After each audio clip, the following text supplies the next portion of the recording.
Welcome to Sweet Life Beat Life. We hope this video helps. You start by putting on the headset and confirming controllers are paired. Make sure batteries exceed 20% so you won't lose tracking mid-task. Once done, open the OVR app and select the space you want to edit. Enable motion tracking and Guardian if not already active.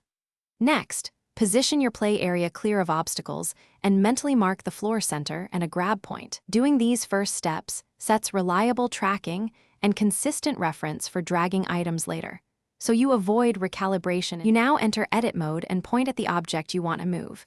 Press and hold the designated grab button to latch on. While holding, use the thumbstick to nudge the object along the plane. This gives controlled, small movements. If you need rotation or scaling, use a two-hand grip.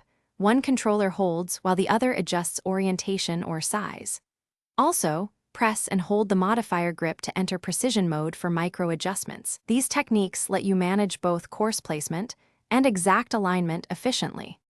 You finish by releasing the grab to drop the object, and then use snap to grid or mirror alignment options to lock placement neatly. Make sure to save the space layout before exiting. Once saved, walk around the virtual area to confirm ergonomics and sightlines from typical user positions.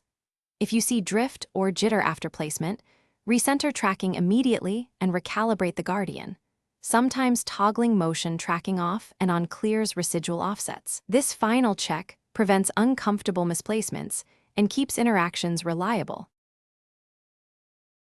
Thanks for watching. Consider subscribing if we helped you.